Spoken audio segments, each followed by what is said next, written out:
Welcome to the UUCUV. I'm Cappy Nunless, the host for this service today. And it is a very special day today because, if most of you have noted, Patience Stoddard will be leading our service. Most of you know Patience, and she needs no introduction, but for those of you who have joined us in the last couple of years, Patience came to our rescue in 2013, we think. We were both trying to figure out which year it was, to help us out of a particularly difficult situation, and then stayed for 5 more years with our complete blessing. She retired at that point, but we all know Patience well enough to know that that wasn't going to last for long. And last year, she had a full-time, full year at a one-year internship at the First Parish of Bolton in Massachusetts, and has now retired again, and we will see how long that lasts. At any rate, the rules of ministry do not allow an outgoing minister to meet with congregational members of the former congregations to give the new minister a chance to establish relationships. But that 2-year period is up. I'm so delighted to tell you that Patience can now be among us once more, and we're delighted to have her today. She's going to speak about the challenges we are all facing these days. How do we communicate with those with whom we disagree at such a deep level? Do we resort to self-righteous indignation or downright hostility, which I think is the first impulse for most of us? Or should we choose compassion as a place to start? We will begin our contemplation of this difficult question by lighting our chalice to center us. I'll read the words while Patience lights the chalice. Patience. Patience was deep in contemplation.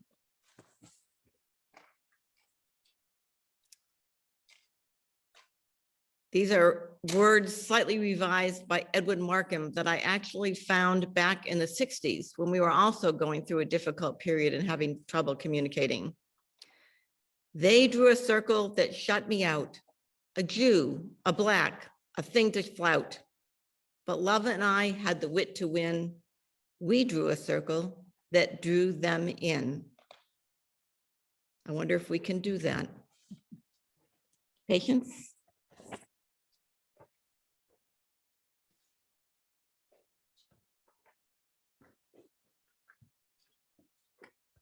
I guess I have to say that Patience is no more organized than she ever was, so.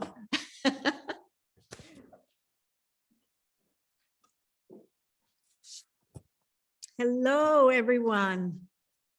You have no idea how pleased I am to see the few of you I can see, and I'm scrolling right now so I can see as many of you as possible. Oh, this is so great. And for those of you that I do not yet know, hopefully I can get to know you as your Minister Emeritus in the future, but you are more than welcome to, and I look forward to getting to know you. All right, I'm flipping back here. There we go.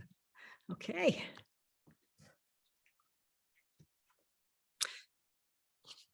Our opening words today are by the Reverend Maureen Killeran. We are called today from the midst of pain and challenge. We are called to praise the world. For a world that appears broken, we are called to praise life's moments of joy and grace. From a time that seems to freeze in ongoing exchanges of platitudes and blame, we are called to reach out to those around us, to connect with those we care about, to try to make amends with those from whom we are estranged. The world is too fragile. There is too much pain. So let us bring our hearts together today.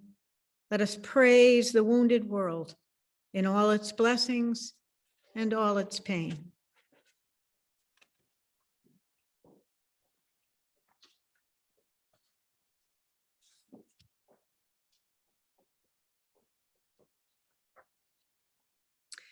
Feminine wisdom is bound to the earth, to organic and psychological growth, to living reality. It issues from one's instincts, from one's history and relationships. It is non-speculative wisdom without illusions, and it is not idealistic in its approach to reality, but prefers what actually is to what should or might be. Feminine wisdom nourishes and supports and develops the strongest ties to reality. It is the wisdom of feeling and compassion, coordinated to the qualitative moment and the specific instance, rather than to an unrelated code of law. Feminine wisdom is personal, never impersonal. It always evolves out of relationship to the other, whether it is the other of unconscious processes or numinous content or another human being. It is a paradoxical wisdom, which never juxtaposes opposites into either or pairs, but gathers them into both and relationships, into the indissoluble and paradoxical unity of life and death, of nature and spirit, to the laws of time and fate, of growth, of death and death's overcoming.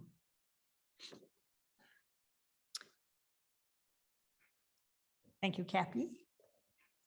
That reading was by Anne Ulanov, who is a spiritual thinker and a Jungian psychologist who have written about the spiritual dimensions of Jung's psychology.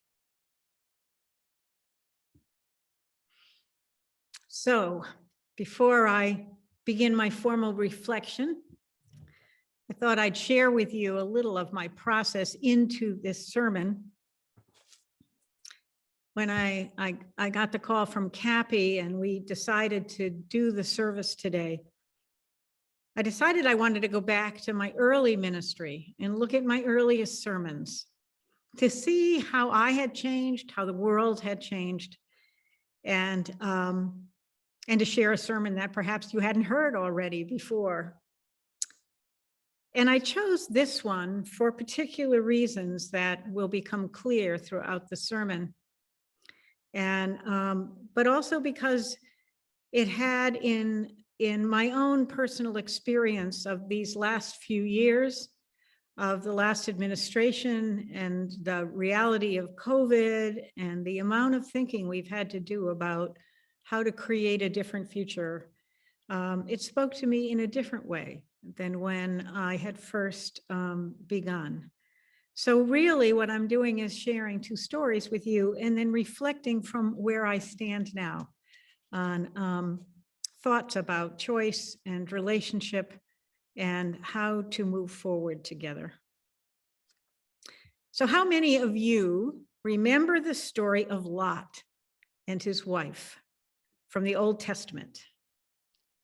His wife was the one who turned into a pillar of salt. Well, let me give you a brief summary of the story that is in the Bible.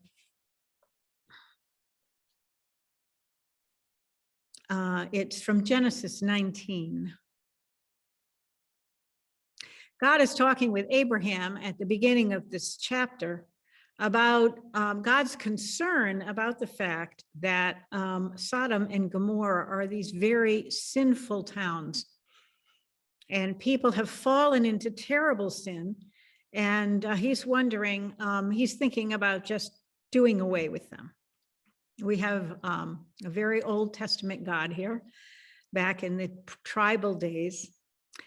But Abraham says, well, you know, I have a friend, a cousin named Lot who lives there, and he is a righteous man. So we can't possibly destroy the town because what would happen to Lot and his family?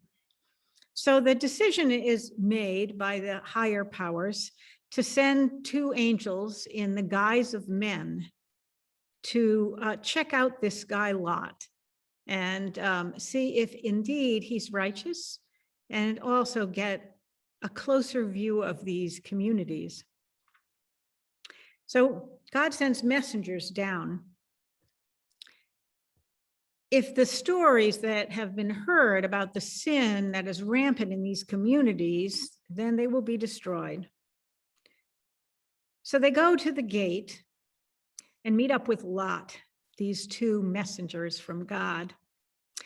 And Lot invites them into his house, which is the custom in Jewish tradition. Hospitality is a very highly held value. And when they are there, a group of the men and boys from the community come and start banging on the door and said, "Who are these strangers? We want to see them." And Lot understands that that seeing will involve having their way with them in a way that is very upsetting. So Lot, as their host, needs to protect them and says, "I won't send them out."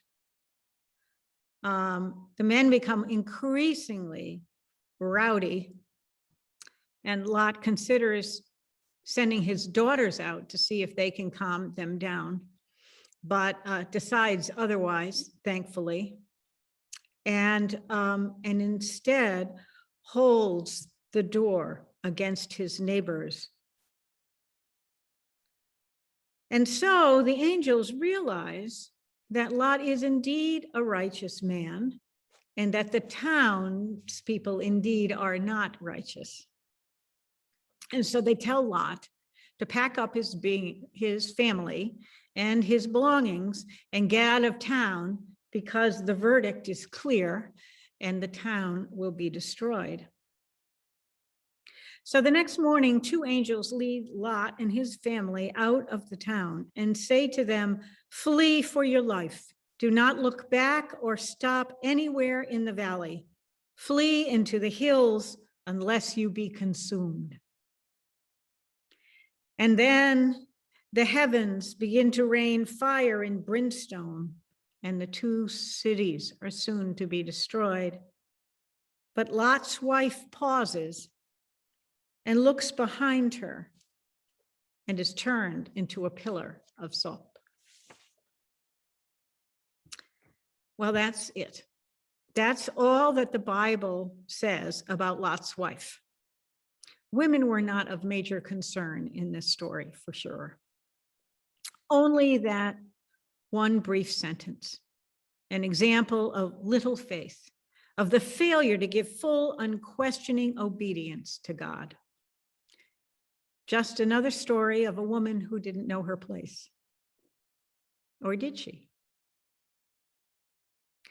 There is another version of the story which highlights Lot's wife. This version is not from the book of Genesis, but from a contemporary woman poet from Chicago whose name is Christine Beatty. Let me share her poem with you now. While Lot, the conscience of a nation, struggles with the Lord, she struggles with the housework. The city of sin is where she raises the children. Baal or Adonai, whoever is God, the bread must still be made, the door still swept. The Lord may kill the children tomorrow, but today they must be bathed, they must be fed. Well and good to condemn your neighbor's religion, but weren't they there when the baby was born, when your wall collapsed?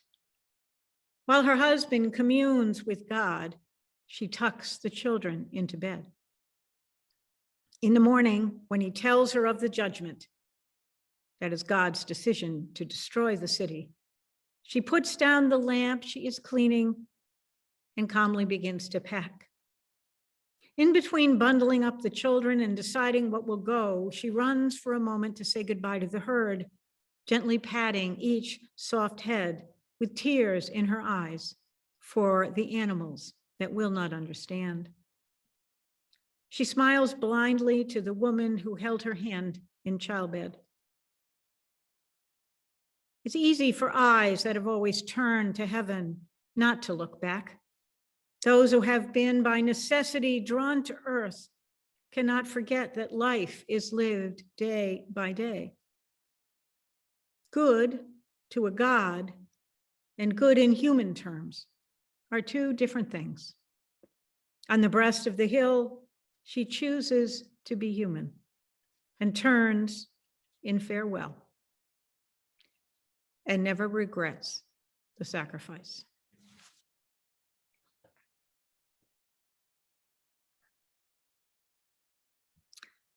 So what can we think about the story of Lot and Lot's wife,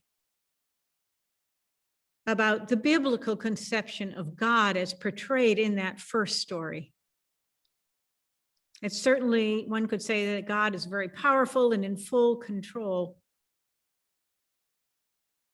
The ideal human relationship portrayed here is hierarchical, one where authority comes down from above and where obedience is the central virtue. I had a friend who once was explaining to me why he didn't believe in God, and I said, what kind of God? And he said, the God in the sky with binoculars. To me, that was the guy in the sky with binoculars in one hand and lightning in the other. A feminist theologian of the 20th century, is that right? Yeah, the late 20th century. Dorothea Sola, who grew up in Germany, has written that obedience is the key concept of the entire Christian message. I disagree with that, but I understand where she's coming from.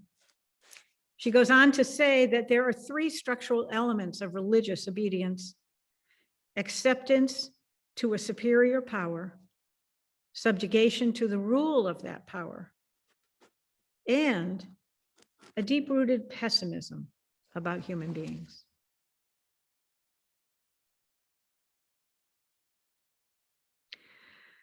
When I struggle to understand why people who call themselves Christians can be so condemning of others different from them, have such a narrow understanding of what is right and wrong, and be sometimes so cruel in their disparagement of differences, I think about the story and about the qualities of that guy in the sky with binoculars who kept track of all the good things and bad things that we did, underlining the bad things, of course.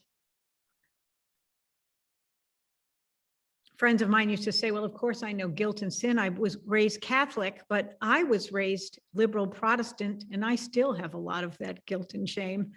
And my Jewish friends said they are not to be outdone in those qualities at all. But for all that you can say about this concept of God, it's certainly clear. It doesn't involve a lot of moral ambiguity, a lot of questions. You know what is right and what is wrong. You do what you're told and take responsibility, not at all, for what happens afterwards. So what about Lot's wife's theology? Or does she even have one? Lot's wife in this poem, doesn't seem to think much about God. In the original Genesis story, barely thinks at all. Her concern is all for her children, getting the chores done, animals that they must leave behind, the woman at the well. In her busy life, there is not time to philosophize about God. In her own daily human life, God seems largely absent. But is that really true? I believe that that view comes from the fact that we are looking in the wrong place for God.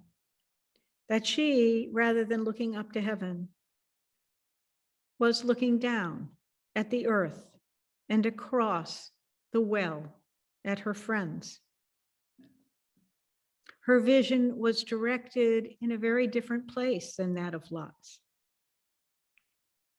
When I talk to people I meet along the way, Unitarian Universalists and friends, who when they find out I'm a minister, immediately seem to want to share their theology with me, even at a potluck. And they often will describe themselves as agnostic or atheist. And I wonder if this is because their view of God has been so limited by these earlier paternal, powerful, omniscient images of God. I wonder if they too are looking in the wrong place for God, still gazing up to the heavens in fear or anger, and not gazing around them or beneath them in loving, open attention. Perhaps when looking for God, we should look not up, but around and down, around at the faces which surround us, down at the earth on which we stand.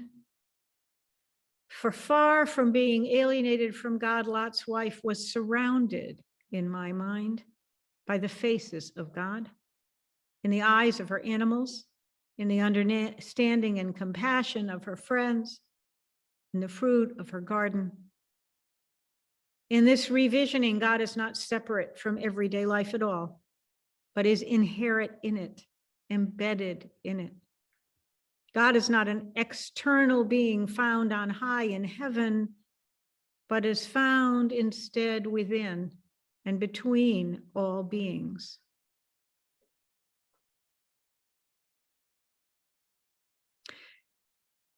I believe this is a much more empowering theology, but it can make making decisions and judgments somewhat difficult. For Lot, he just had to know what was written, what he was told was right and wrong. He had to follow the steps that were put forward for him by the authorities that he recognized and go in the direction that he was told. The rest was up to somebody else, some higher power.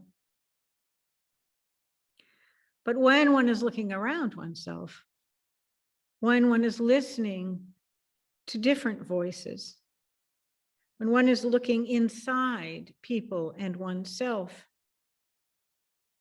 one can see a lot of conflictual attitudes, different ways of being, different cultures, even different sides of ourselves. And when we are in touch with that much diversity, it can be much harder to know what's right and what's wrong, to find an absolute and clear demarcation between good and bad, right and wrong. We live today in a troubled time, but humans have always lived in troubled times. Yet it seems to me that we also live in a time of unprecedented opportunity to embrace a new theology, a more feminist and relational theology that will enable us to relinquish age-old patterns of dividing up the world into good guys and bad guys, good people and bad people, into the righteous and the damned. This life-affirming theology teaches us to claim our power, which Lot's wife was unable to do. She claimed her power enough to recognize and honor her relations, but not enough to change the course of the path of her family. But if we claim our power in this relational way, it will be power not over others, but power to relate to others, to act in community with others. A theology built not in fear, but in compassion, That last section of the sermon I wrote 35 years ago. We're still living in troubled times. From my perspective, even more troubled than we were then. It's important to remember that we have always lived in troubled times. But when I came back to this sermon, I realized that I was drawn to it, not because of the clarity of those two visions, but of the difficulty that I have had in these last few years at staying involved with and open to many voices. Something about climate change and our political climate over these last 4 or 5 years has led me, even the issue of masks or no masks, has led me to fall back into an either-or stance of life. I remember standing on the front lawn of my closest and second longest friend and literally yelling at her because she had made a statement that Democrat or Republican, political or non-political, it really doesn't make any difference. And I just let loose with my own fire and brimstone at the fact that such a sensitive and caring person couldn't see the harm that I believed was being done to our country. And it was after that it took me a while to remember all the times when I had been in trouble and she had been my go-to person, when I had been confused about what to do next and she was my first phone call. All the ups and downs and differences that we had been through in the 50 years of our friendship. And here I was about to turn 70 on her front lawn, yelling at her because she did not see the world in black and white enough terms to satisfy my need for righteousness. As Cappy mentioned at the beginning, it isn't an easy time to be open to different points of view, particularly when there are points of view and actions that are threatening not only our own dearest values, but the very world upon which we stand. And yet, perhaps we need to be careful of falling in to that black and white world, regardless of how sure we are that there is a right path forward. Perhaps it is time for us as religious liberals to reclaim the heart of the religious message found in Jesus's teachings and in so many of the prophets of Israel, that justice and mercy must go hand in hand, that compassion, not righteousness, is the truest moral imperative, and that loving acts, not beliefs or stances that we take publicly, are the true criteria of a deeper faith. Beverly Harrison, who's a Christian ethicist, has written, "I believe that our world is on the verge of self-destruction and death because the society as a whole has so deeply neglected that which is most human and most valuable and the most basic of all the works of love, the work of human communication, the work of caring and nurturance, of tending the bonds of community."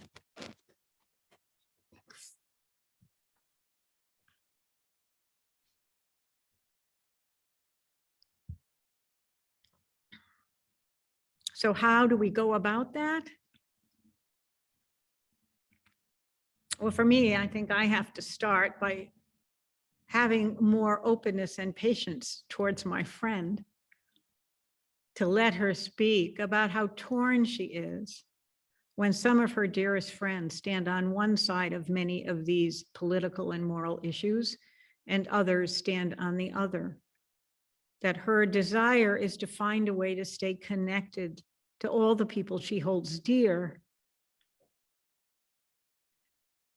and still encourage her to find her own inner truth, to recognize that all sides aren't equal,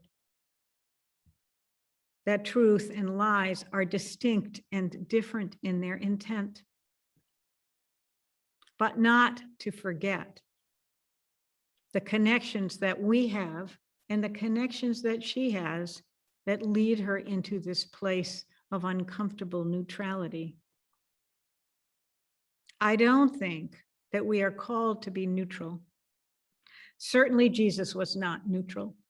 Over and over again in his teachings, he talked about the poor over the rich, finding goodness in the prisons,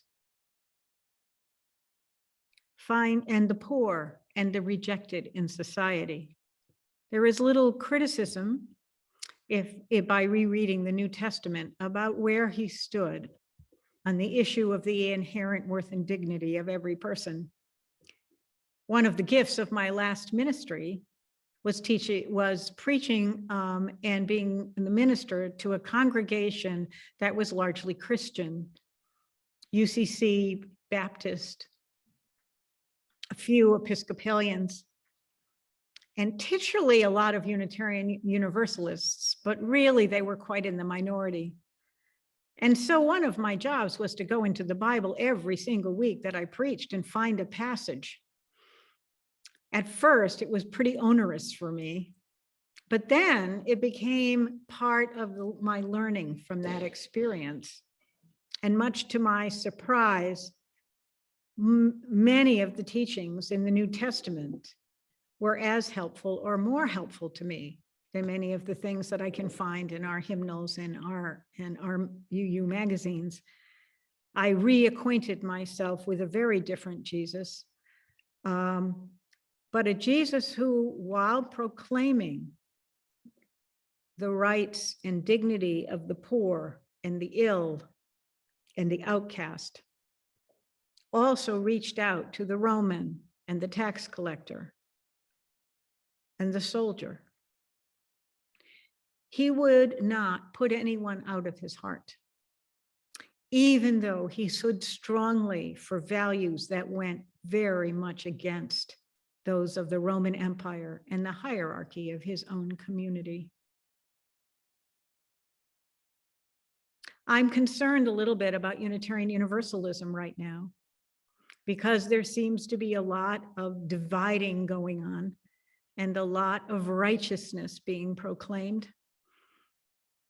And I believe in change, radical change, but I do not believe in putting anyone out of your heart or exercising anyone from our communities.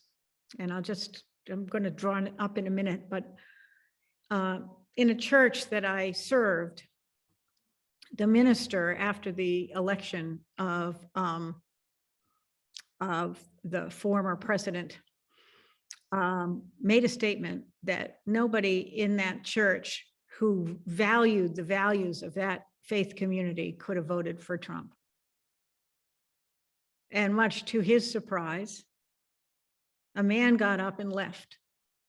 He did not return until sometime in my ministry there.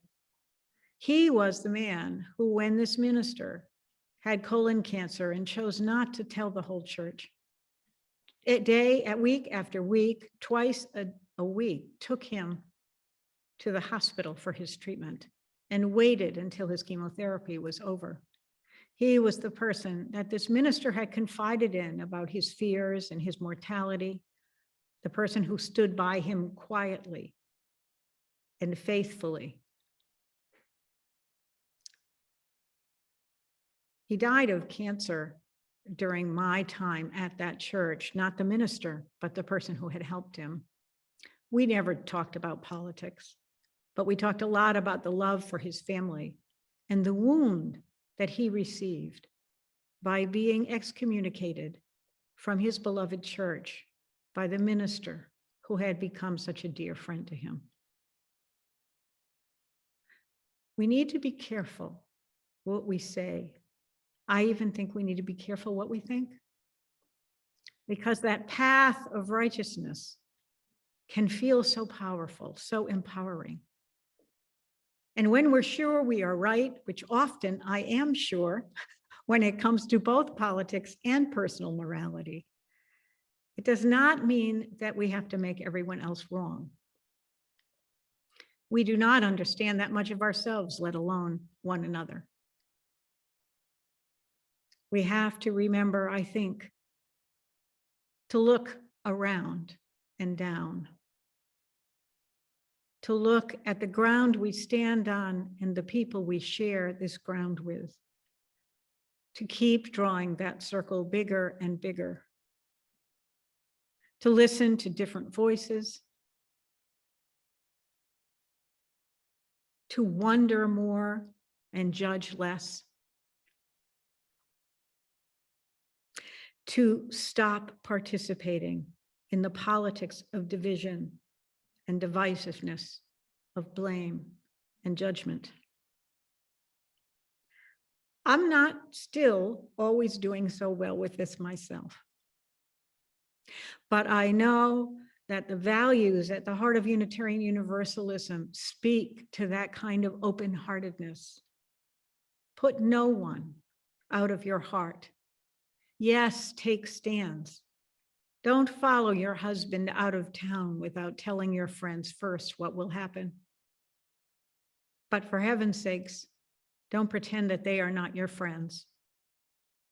Don't turn on your family and your neighbors because they are supporting something that you can't support or someone that you can't support. And as we try to change as a denomination and as you grow as a congregation in this very troubled and divisive time, we are going to be tempted over and over again to take the high road and say to heck with those on the low road. It's a dangerous position to take. It is not the heart of our faith. For love is the doctrine of this church, and the quest for truth is its sacrament, and service is its prayer. If we can be true to that vision, we can find our way to embrace those we disagree with, to integrate the different parts of ourselves, and to practice beloved community, even in the most difficult of situations. I want to close with a prayer.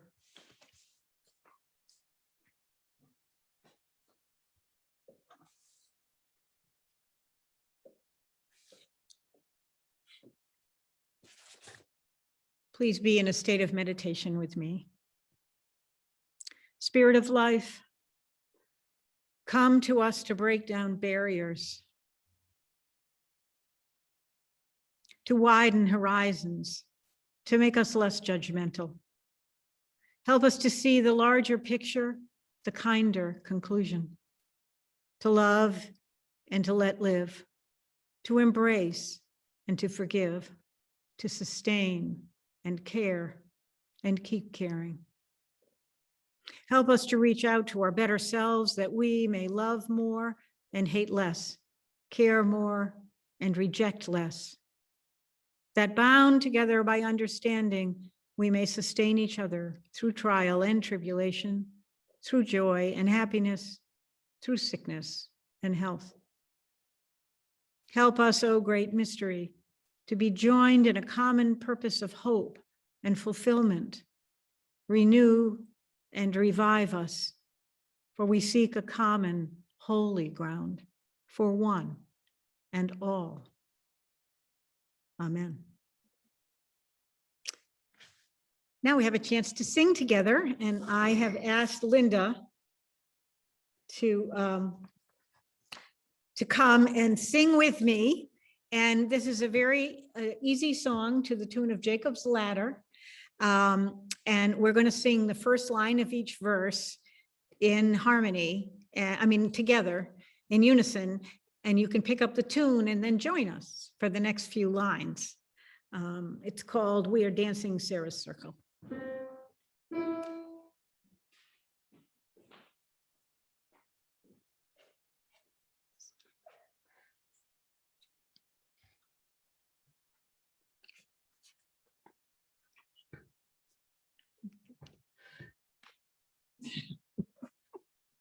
We're working with the stool.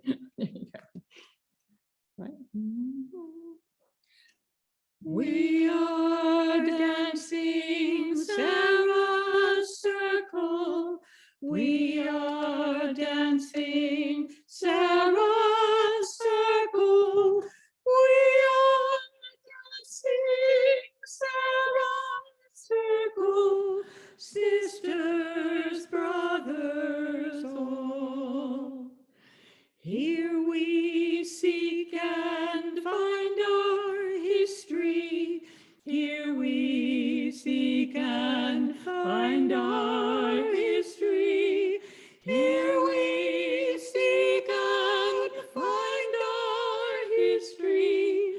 Sisters, brothers, all. We will do our own naming. We will all do our own naming. We will all do our own naming. Sisters, brothers, all.